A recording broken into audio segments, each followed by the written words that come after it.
हूँ। इस चित्र को गौर से देखिए।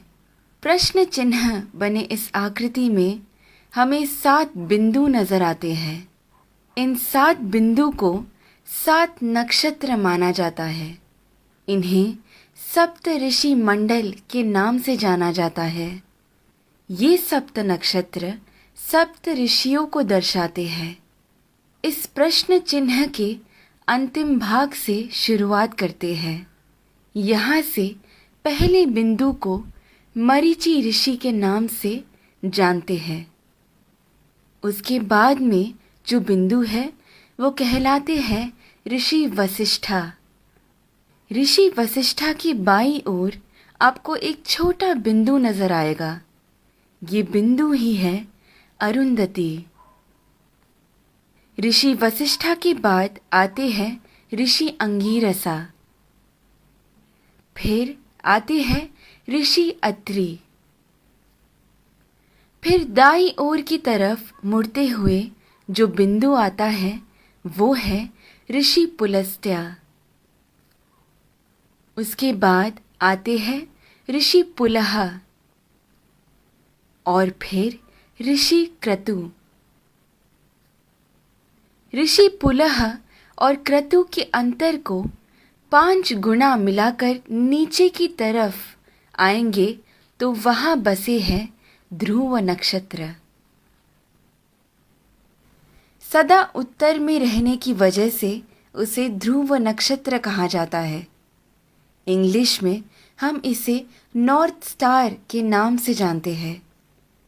बाल्यावस्था के ध्रुव नक्षत्र अगर उत्तर में बसे हैं तो वृद्धावस्था के अगस्त्य नक्षत्र दक्षिण में बसे हैं। अगस्त्य और ध्रुव नक्षत्र हमेशा उसी स्थान पर ही पाए जाते हैं।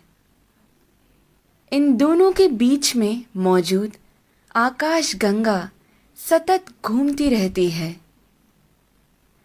इस कारण से हमारी धरती अक्ष के ऊपर घूमती रहती है।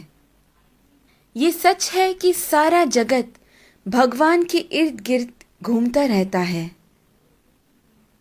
लेकिन वो हमें कभी नजर नहीं आ सकता।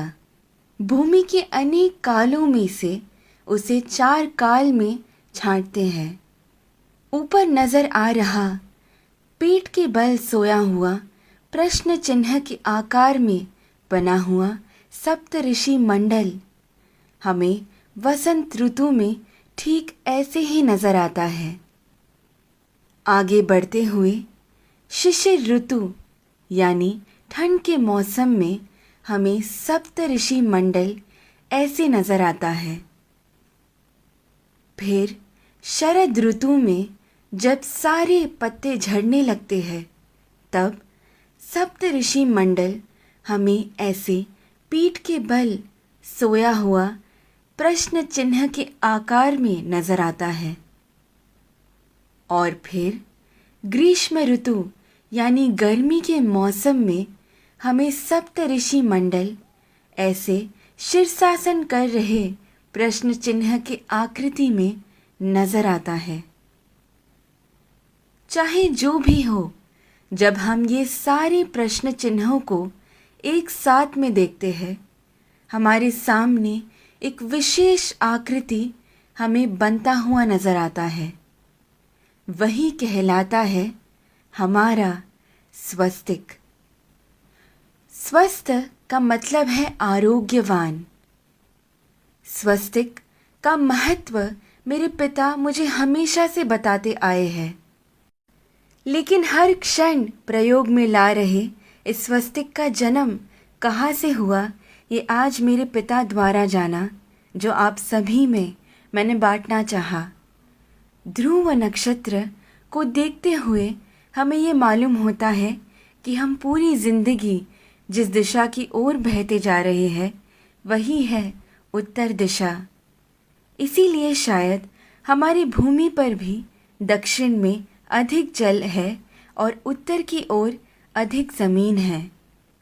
इस विषय को इतनी सुंदरता से वीडियो के रूप में बनाकर आप सभी को समझाने का श्रेय जाता है मुक्ता जी को। धन्यवाद तत्परा अहोरात्र।